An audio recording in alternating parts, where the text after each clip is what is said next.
Selamat berjumpa kembali dalam pembelajaran fisika. Pada video kali ini kita akan belajar tentang pokok bahasan momentum dan impuls. Pokok bahasan momentum dan impuls merupakan pokok bahasan yang terkait dengan kecepatan pada suatu benda dan hubungannya dengan besaran massa. Nah, bagaimanakah momentum dan impuls itu terjadi pada fenomena-fenomena yang di sekitar kita? Mari kita lihat tayangan pada film berikut ini.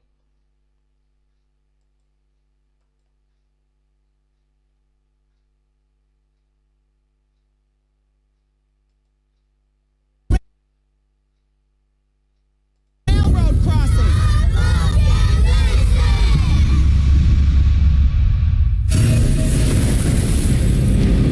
We have an unmanned train rolling into a highly populated area with no air brakes. Yeah.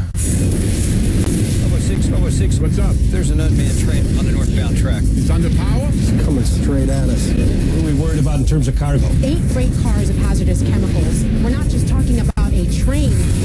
We're talking about a missile the size of the Chrysler building. I need to know where that plane is. We're not exactly sure. You're not sure? We'll find out. Watch out! It gets worse. I've got 150 students coming in on some field trip on track 16. Train that size going that fast will vaporize anything in front of it. We have been told to anticipate an event radius 20 to 45 miles. The only way to stop that kind of power, grab it by the tail, gun in the opposite direction. We're gonna run this bitch down.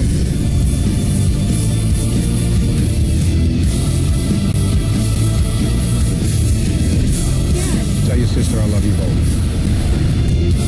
The train is increasing in speed.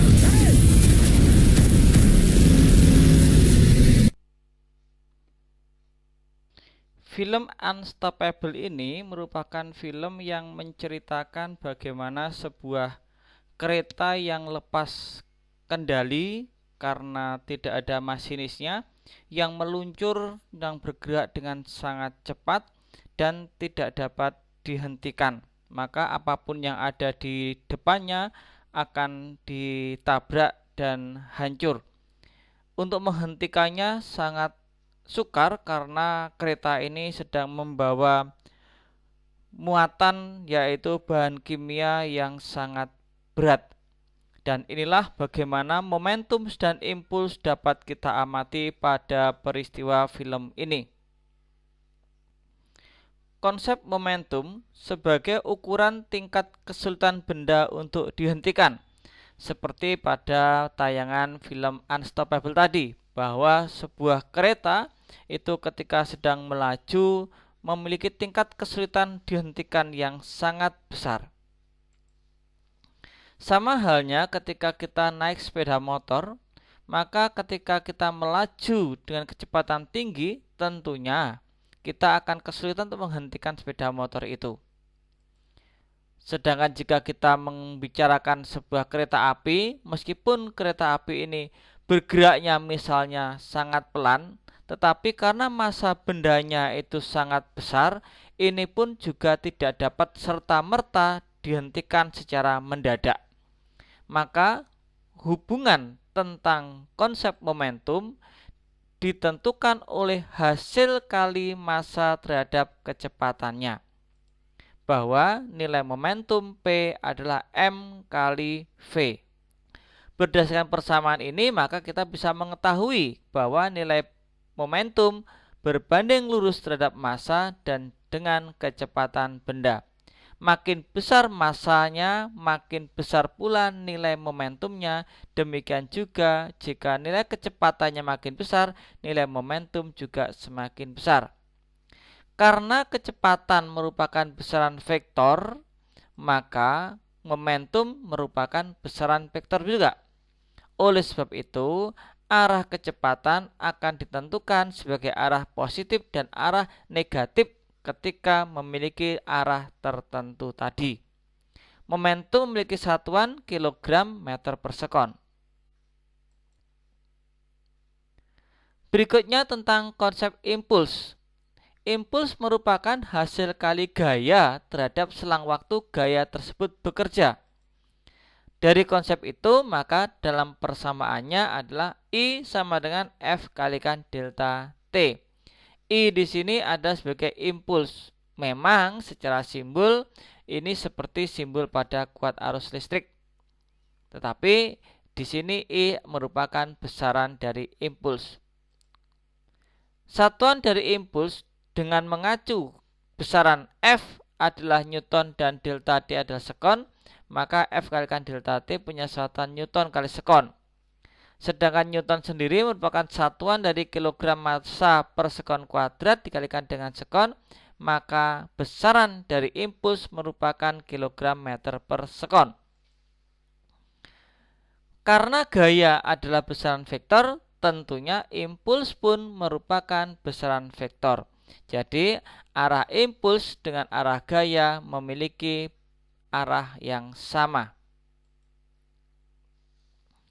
Oleh sebab itu, jika kita memiliki suatu grafik hubungan antara waktu terhadap gaya, luas daerah sekaligus merupakan besar suatu impuls. Karena F kalikan delta T merupakan luas dari persegi di sini. Sehingga jika kita mendapatkan suatu kurva atau grafik, kita bisa menentukan bahwa kurva dan grafik itu sebagai luas atau sebagai nilai impulsnya. Sekarang bagaimana hubungan antara momentum dan impuls tersebut? Dari persamaan impuls adalah F kalikan delta T, dan sudah kita ketahui gaya adalah hasil kali massa terhadap percepatan, maka hasil percepatan dari gerak lurus merupakan bentuk perubahan kecepatan terhadap perubahan waktu, atau delta V-nya adalah A kali delta T. Oleh sebab itu, nilai dari A kali delta T pada persamaan atas bisa kita substitusikan dengan nilai dari delta V. Maka A kali delta T bisa kita ganti dengan delta V. Di sini ada penggantian. Nilai A kali delta T kita ubah dengan delta V. Sedangkan delta V sendiri adalah kecepatan akhir dikurangi kecepatan awal. Maka bentuk persamaannya dapat kita tuliskan menjadi M kalikan V aksen dikurangi M kalikan V. Padahal M kalikan V adalah momentum. Oleh sebab itu, nilai dari M V aksen kita sebut sebagai momentum akhir, dan M kalikan V kita sebut sebagai momentum awal. Maka impuls merupakan perubahan momentum.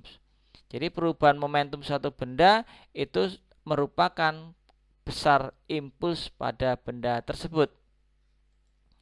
Oleh sebab itu, impuls merupakan perubahan momentum. Sebagai contoh, misalnya ada sebuah mobil melaju dengan kecepatan tetap 15 meter per sekon dan pada saat itu momentumnya 45.000 Newton sekon. Maka untuk menentukan besar massa mobil, kita bisa menggunakan rumus momentum P sama dengan M kalikan V, sehingga besarnya massa atau M adalah P per V. 45.000 dibagi dengan 15 atau 3.000 kg. Sedangkan pada contoh kedua itu adalah tentang grafik F dengan waktu, yang mana dalam hal ini kita diminta menghitung besar impuls untuk waktu T 0 sampai 6, berarti dari 0 sampai ke 6 itu impulsnya berapa, dan yang kedua menghitung impuls dari 6 sekon sampai 20 sekon. Telah Anda ketahui bahwa untuk menghitung impuls sama dengan menghitung luas kurva. Maka luas kurva untuk T 0 sampai 6 sekon memiliki luas kurva berbentuk trapesium. Sehingga luas trapesium adalah jumlah sisi sejajar dibagi 2 dikalikan dengan tinggi. Artinya 4 ditambah 10 dibagi 2 dikalikan dengan tingginya 6. Maka mendapatkan hasil 42 Newton. Sedangkan untuk menghitung waktu impuls untuk 6 sampai 20 kita bisa menghitung luas daerah yang berwarna hijau atau persegi panjang. Maka hasilnya adalah lebarnya 20 dikurangi 6 dan tingginya adalah 10, maka mendapatkan hasil 140 Newton sekon. Ini untuk menjawab soal yang B. Contoh lain tentang impuls adalah ketika ada sebuah bola yang meluncur dengan kecepatan tetap mendekati anak tersebut, kemudian bola dipukul sehingga bola berbalik arah dengan kecepatan 30 meter per sekon. Lama bola bersentuhan dengan pemukul itu 0,04 detik. Maka berapa besar gaya dari pemukul itu sehingga bola bisa berbalik arah dan kecepatannya semakin besar. Dalam hal ini, karena ada kaitannya dengan gaya, maka kita bisa menentukan menggunakan konsep impuls, bahwa impuls sama dengan perubahan momentum. Maka nilai besarnya F atau gaya adalah dengan menggunakan besaran yang sudah diketahui di sini, maka yang perlu menjadi catatan adalah kecepatan 5 meter per sekon ada kecepatan ketika benda mendekati pemukul, dan 30 ada ketika meninggalkan pemukul. Maka tanda kecepatan pada 5 meter per sekon memiliki tanda negatif, sedangkan pada 30 meter per sekon memiliki tanda positif. Maka tanda-tanda itu menunjukkan bahwa kecepatan merupakan besaran vektor. Sehingga ketika mendekat bertanda negatif, ketika menjauh bertanda positif. Atau sebenarnya Anda pun juga boleh membaliknya. Yang 30-nya yang bertanda minus, yang 5-nya bertanda plus pun juga boleh. Prinsipnya bahwa antara 5 dengan 30 adalah arah yang berlawanan, maka tandanya juga berlawanan. Didapatkan nilai gaya pukulnya adalah 600 Newton bertanda positif. Artinya karena tandanya ini positif, maka tanda gaya itu sama dengan arah untuk kecepatan yang 30. Berarti ketika dipukul ke arah kanan, benda akan bergerak ke arah kanan 30 meter per sekon. Jadi arah gaya bertanda positif memiliki arah yang sama untuk kecepatan yang 30 meter per sekon ini. Maka pada hukum kekekalan momentum yang terkait dengan tumbukan, kita bisa mendefinisikannya sebagai berikut. Jika ada benda memiliki massa tertentu sedang bergerak dan dengan benda yang lain juga bergerak sehingga mereka terjadi tabrakan, pada saat mereka bersentuhan, maka masing-masing benda akan memberikan gaya kontaknya berupa dorongan, sehingga mereka akan terpisah kembali. Mendekat bola, ada gaya kontak, saling mendorong dan terpisah. Oleh sebab itu, pada saat mereka saling bersentuhan, maka antar benda satu dengan benda dua terjadi gaya kontak dalam waktu tertentu. Artinya pada kedua benda sedang terjadi impuls. Nilai impulsnya sama. Kenapa? Karena besar gaya kontak kedua benda bernilai sama, waktu mereka bersentuhan pun juga waktunya sama, hanya berbeda arah. Pada benda yang satu arahnya ke kanan, gaya pada benda yang lain arahnya ke kiri. Sehingga dengan menggunakan konsep impuls sebagai perubahan momentum pada benda pertama atau benda A, kita bisa menghitung ini adalah M1 kalikan V1 aksen atau momentum akhir pada benda A dikurangi momentum awal pada benda A. Demikian juga untuk benda B. Maka dengan mengkelompokkan momentum awal kedua benda, momentum awal pada benda A dan momentum akhir pada kedua benda A dan B, kita dapatkan bahwa besar jumlah momentum awal kedua benda sama dengan jumlah momentum akhir kedua benda. Inilah yang kita sebut dengan nama hukum kekekalan momentum. Maka persamaan yang di warna merah ini bisa kita gunakan untuk selanjutnya pada saat menentukan konsep hukum kekekalan momentum.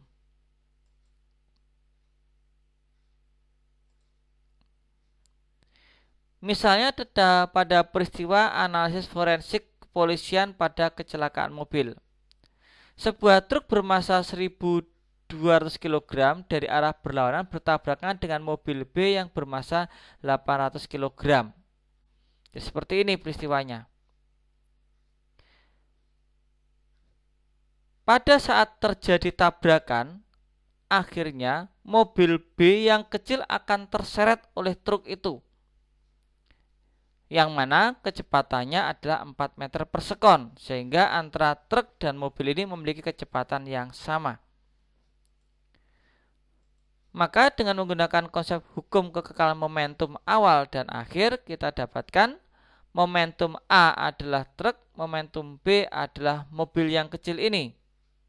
Maka momentum awalnya adalah 1.200 kalikan kecepatan mobil truk awal ditambah dengan 800 kalikan kecepatan mobil. Dalam hal ini mobil bergerak ke kiri, maka kita memberikan tanda negatif. Sedangkan setelah bertabrakan, mobil itu terseret oleh mobil truk, artinya mereka bergerak ke kanan. Maka kecepatan V aksen dan VB aksen adalah 4.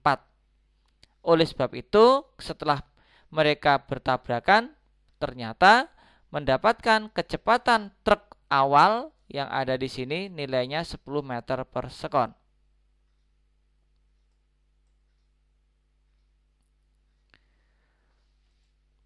Sedangkan untuk contoh yang keempat, apa yang terjadi ketika ada sebuah mobil yang sedang diam kemudian ditabrak oleh truk ini yang memiliki kecepatan 5 meter per sekon.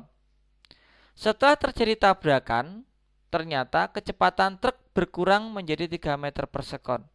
Nah, berapakah kecepatan dari mobil yang ditabrak itu? Kita gunakan persamaan hukum kekekalan momentum bahwa untuk peristiwa yang pertama mendapatkan momentum truk ditambah dengan momentum mobil. Karena di sini mobil tidak bergerak, maka kecepatannya 0 dan truk yang bergerak ke kanan kita beri tanda positif. Setelah terjadi tabrakan, kecepatan truk menjadi 3 meter per sekon. Nah, berapakah kecepatan mobil sesaat setelah dia ditabrak? Ternyata dengan menggunakan perhitungan kita dapatkan mobil yang setelah ditabrak itu dia memiliki kecepatan 4 meter per sekon. Sehingga mobil ini setelah ditabrak dia akan meluncur lebih cepat daripada truk yang menabraknya. Sehingga keduanya akan terpisah.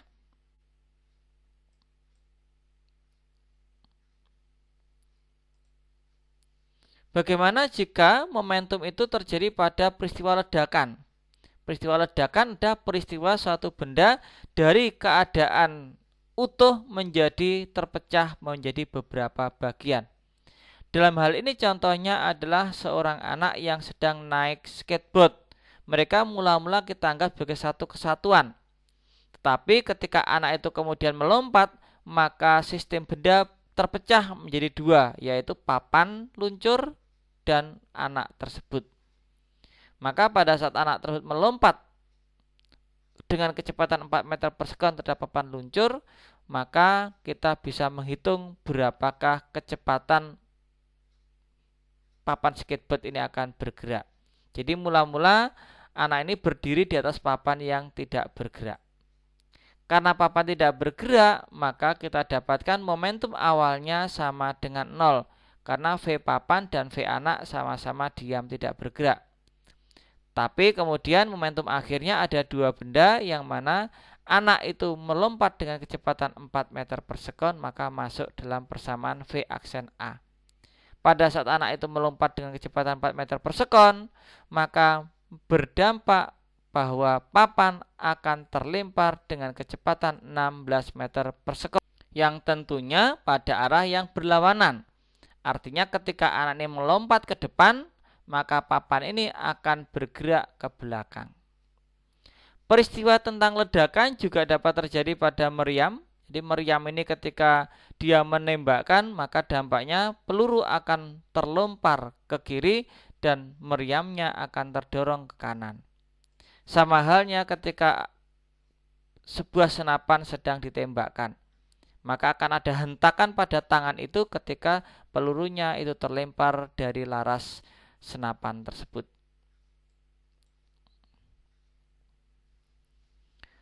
Pada contoh berikutnya yaitu bagaimana jika peristiwanya adalah terjadi pada saat kondisi bergerak. Jadi di sini ada sebuah tank yang sedang bergerak. Ketika dia bergerak, dia pun sedang menembakkan misil. Tanknya bergerak dengan kecepatan 5 dan misil yang keluar dari laras senapan tank ini memiliki kecepatan 50 meter per sekon searah dengan gerak tank. Maka sesaat setelah dia menembakkan, berapakah kecepatan tank itu? Apakah dia kecepatannya tetap 5 meter per sekon ataukah akan berubah? Maka yang perlu menjadi perhatian adalah kita tentukan dulu berapakah kecepatan tank itu. Diketahui kecepatan tank ada 5 meter per sekon. Sedangkan untuk 50 meter per sekon itu adalah kecepatan misil ketika keluar dari laras ini. Sehingga kedua sistem harus kita samakan acuannya. Tank ini bergerak dengan acuan permukaan tanah. Maka peluru yang ditembakkan pun harus kita gunakan acuan menggunakan tanah. Karena menggunakan acuan tanah maka kecepatannya tidak lagi 50 meter per sekon tetapi 50 ditambah dengan 5 yaitu 55 meter per sekon. Karena misil ditembakkan searah dengan gerak tanknya. Sehingga misilnya akan meluncur lebih cepat dibandingkan ketika tanknya tidak bergerak. Maka dengan menggunakan konsep momentum awal sama dengan momentum akhir, momentum awalnya adalah sebuah tank bersama dengan misil memiliki kecepatan 5 meter per sekon. Sedangkan setelah terjadi ledakan adalah misilnya melaju dengan kecepatan 55 meter per sekon dan kita akan menentukan berapakah kecepatan setelah terjadi tembakan itu. Didapatkan kecepatan tank setelah terjadi tembakan menjadi 4,96 meter per sekon. Sehingga kecepatan tank berkurang menjadi lebih lambat. Karena ketika misil ditembakkan terjadi hentakan gaya sehingga tank itu melajunya akan berkurang menjadi 4,96 meter per sekon. Peristiwa pada momentum juga digunakan pada uji balistik, yaitu uji untuk menentukan kecepatan peluru dari senapan ketika dia menggunakan metode balok kayu yang digantung. Jadi ini ada balok kayu kita gantung, ini ada peluru yang meluncur, maka setelah nanti peluru ini akan mengenai balok, maka peluru akan tersimpan di dalam balok. Balok ini akan memiliki kecepatan, karena dia tergantung, maka balok akan mengayun ke atas. Oleh sebab itu, karena balok ini akan mengayun ke atas, maka terjadi perubahan ketinggian. Maka dalam hal ini, pada sistem gambar yang pertama, ini adalah sistem pada peristiwa hukum kekekalan momentum. Pada di sini. Sedangkan pada gambar yang kedua adalah peristiwa terjadinya hukum kekekalan energi mekanik. Dengan catatan bahwa kecepatan awal balok pada hukum kekekalan energi mekanik itu merupakan kecepatan saat setelah terjadinya tumbukan. Maka kecepatan setelah terjadi tumbukan pada hukum kekekalan momentum itulah yang digunakan sebagai kecepatan awal pada peristiwa hukum kekekalan energi mekanik sehingga benda bergerak ke atas semakin pelan dan akhirnya berhenti pada tinggi maksimum. Maka di sini akan terjadi hubungan EM awal sama dengan EM akhir. Contohnya uji balistik menggunakan peluru bermassa 10 gram dan balok kayu bermassa 490 gram. Setelah terjadi tembakan, peluru naik pada ketinggian 80 cm. Nah, berapakah kecepatan peluru saat meluncur mengenai balok itu? Karena di sini yang diketahui adalah tentang ketinggian, maka kita akan gunakan konsep pada energi mekanik terlebih dahulu, bahwa energi mekanik awal pada posisi yang di bawah sama dengan energi mekanik akhir di posisi atas. kita dapatkan bahwa ketika berada di bawah dia hanya memiliki nilai EK saja karena EP-nya 0, kondisi terendah, dan saat berada pada kondisi tertinggi balok itu berhenti. Berarti EK-nya 0 tapi EP aksennya memiliki nilai maksimum. Dengan menggunakan rumus energi kinetik dan energi potensial akhir, maka kita dapatkan setengah mv kuadrat sama dengan mgh. Nilai m massa dengan massa kita eliminasi, kita dapatkan bahwa kecepatan awal benda itu supaya dapat naik pada ketinggian 80 cm diperlukan kecepatan 4 meter per sekon. Kecepatan ini didapatkan setelah terjadinya benturan antara peluru dengan balok. Maka kita tentukan bahwa nilai dari V awal energi mekanik itu merupakan V aksen untuk hukum kekekalan momentumnya. Maka kita dapatkan di sini kondisi awalnya adalah massa peluru kali V peluru yang ada di sebelah sini. Ini bergerak, baloknya diam, maka nilainya 0. Sedangkan ketika mendapatkan kecepatan V aksen, balok dan peluru menyatu dengan kecepatan yang sama. Oleh sebab itu, kita bisa tentukan nilai Vp-nya menggunakan bentuk persamaan MP tambah MB kali V aksen dibagi dengan M peluru. Maka kita dapatkan di sini. Di sini massa tidak perlu kita ubah ke kilogram karena sudah yang atas punya satuan gram, yang bawah juga punya satuan gram. Didapatkan kecepatan peluru saat ditembakkan ada 200 meter per sekon. Perhatikan nilai V aksen yang sama dengan 4 di sini, itu merupakan nilai dari V pada hukum mekanik tadi, yaitu V yang di sini itu sama dengan kecepatan V aksen setelah terjadi tumbukan pada hukum kekekalan momentumnya. Oleh sebab itu, karena pada momentum melibatkan kecepatan dan massa benda, tentunya di sini akan ada konsep tentang energi kinetik, bahwa pada saat terjadinya tumbukan, benda sebelumnya memiliki energi kinetik dengan besar tertentu. Kemudian terjadi tumbukan dan akhirnya akan memiliki energi kinetik akhir pada benda itu. Maka pada awal ini secara keseluruhan namanya energi kinetik awal, sedangkan untuk setelah terjadi tumbukan secara keseluruhan memiliki nama energi kinetik akhir atau EK aksen. Perubahan energi kinetik pada tumbukan akan terjadi pada tumbukan ideal. Bahwa kalau pada tumbukan ideal berarti di sana tidak ada pelepasan kalor atau pelepasan energi lainnya. Sehingga pada tumbukan ideal akan berlaku hukum kekekalan energi kinetik. Artinya bahwa EK awal sama dengan EK akhir. Ini khusus kalau tumbukannya ideal. Sedangkan secara real, benda yang bertumbukan, kalau Anda pernah mendengar benda yang sedang bertabrakan, biasanya akan terdengar bunyi. Artinya kalau begitu ada sebagian energi kinetik awal yang diubah menjadi bunyi. Jika terjadi sangat keras, biasanya juga ada percikan kalor atau cahaya. Oleh sebab itu, jika tumbukannya terjadi secara real, maka energi kinetik awal akan lebih besar dari energi kinetik akhir. Karena pada saat ini energi kinetik akhir itu disertai dengan kalor dan bunyi, sehingga EK akhirnya menjadi lebih kecil dibandingkan dengan EK awalnya.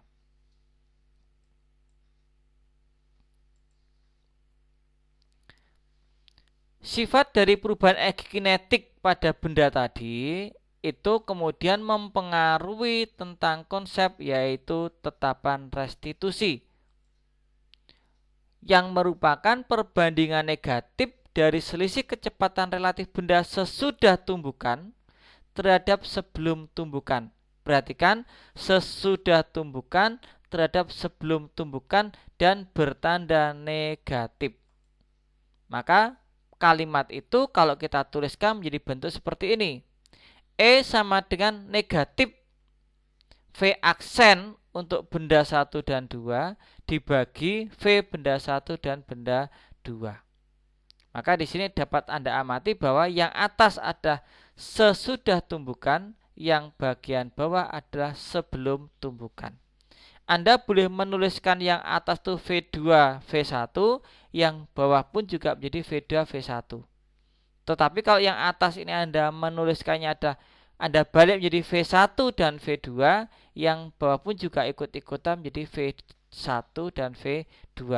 Prinsipnya indeks yang atas urutannya 21, yang bawah juga 21. Kalau yang atas menggunakan 12, yang bawah juga 12. Hasil dari persamaan tetapan restitusi itu ternyata nilai tetapan restitusi itu tertentu. Nilainya adalah di antara angka 0 sampai dengan angka 1. Dari data itu maka pada saat kita ambil nilai E-nya sama dengan 1, tumbukan itu berlaku hukum kekekalan energi kinetik. Jadi hukum kekekalan energi kinetik hanya berlaku jika nilai E-nya sama dengan 1. Sedangkan ketika nilai E-nya sama dengan 0, akan terjadi peristiwa yang lain, yaitu bahwa tumbukan itu akan mengakibatkan kedua benda akan menyatu, dan di sini tidak berlaku hukum kekekalan energi kinetik ketika E sama dengan 0. Jadi kalau E sama dengan 0, benda akan menyatu, EK tidak berlaku. Tetapi ketika E sama dengan 1, maka hukum kekekalan EK berlaku dan benda akan terpisah. Berikutnya tentang tumbukan. Terkait tetapan restitusi, tumbukan dibedakan menjadi 3. Ada tumbukan tidak elastis, yaitu tumbukan yang memiliki nilai E sama dengan 0, maka peristiwanya adalah benda akan menyatu, artinya V1 aksen dan V2 aksen sama dengan V aksen. Jadi setelah tumbukan keduanya kecepatannya sama. Karena kecepatannya sama, maka dikatakan benda menyatu, terjadi untuk E sama dengan 0.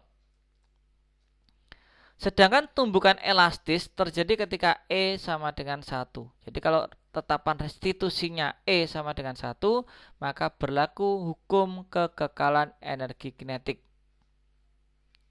Dan yang ketiga ada tumbukan elastis sebagian. Ini ada tumbukan yang nilai tetapan restitusinya lebih besar dari 0 tetapi masih kurang dari 1. Maka kita sebut sebagai tumbukan elastis sebagian. Pada tumbukan elastis sebagian ini tidak berlaku hukum kekekalan energi kinetik. Jadi hukum kekekalan energi kinetik hanya berlaku khusus untuk E sama dengan 1. Oleh sebab itu, oleh Pak Adi berikan tipsnya bahwa ketika Anda akan menggunakan persamaan hukum kekekalan momentum dan persamaan tetapan restitusi, itu wajib Anda gunakan, yaitu pada saat benda sebelum tumbukan dan sesudah tumbukan itu terpisah. Jadi kalau bendanya sebelum tumbukan sudah terpisah dan setelah tabrakan mereka terpisah, maka Anda wajib menggunakan 2 persamaan ini.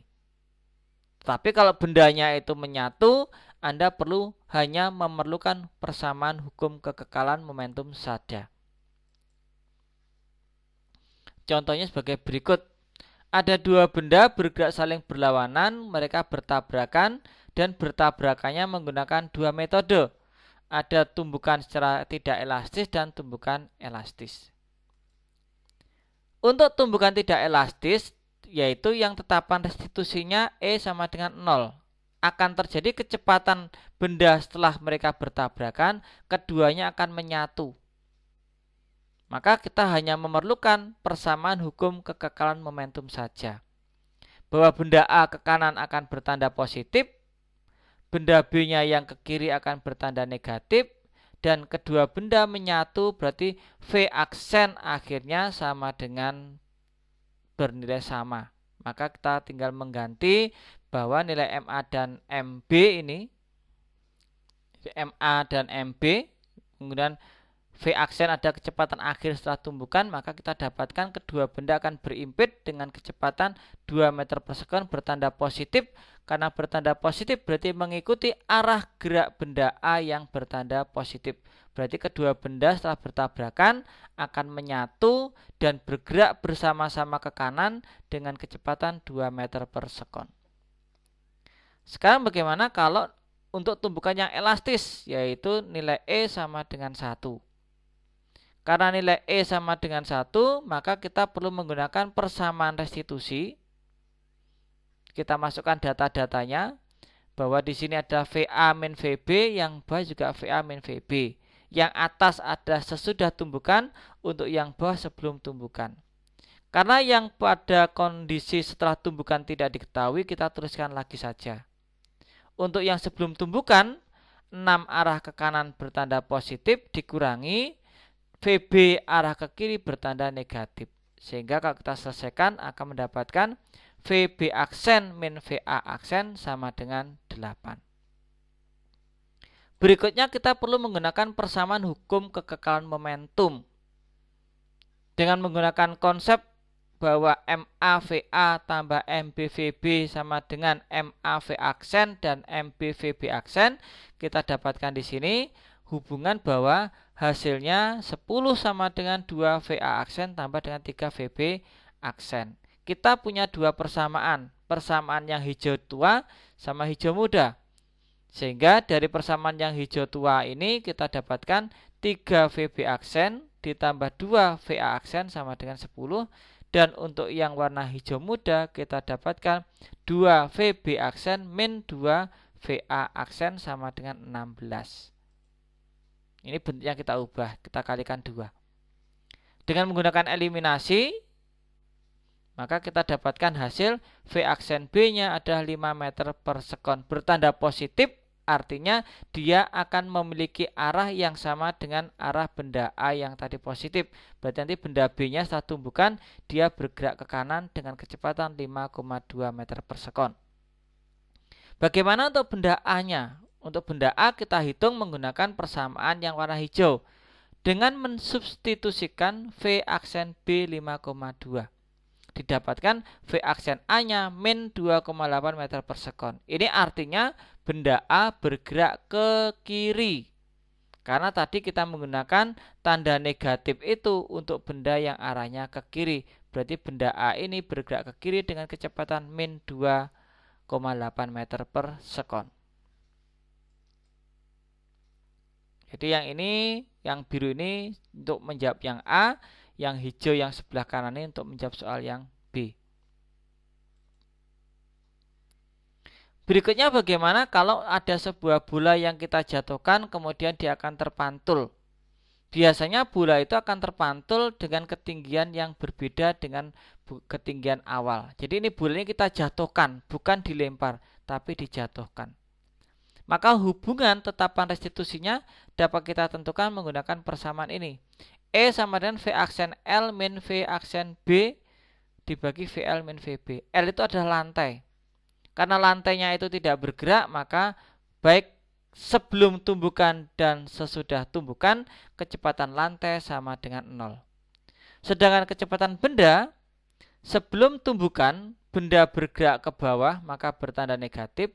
Setelah tumbukan, benda bergerak ke atas, maka dia bertanda positif. Dampaknya ketika yang bawah bertanda negatif, maka mendapatkan nilai min dikalikan min bertanda plus. Sedangkan yang atas adalah min dikalikan min V1, maka juga bertanda plus. V aksen adalah berlaku untuk kondisi akar 2GH aksen, dan V ada kecepatan ketika dijatuhkan dari ketinggian H.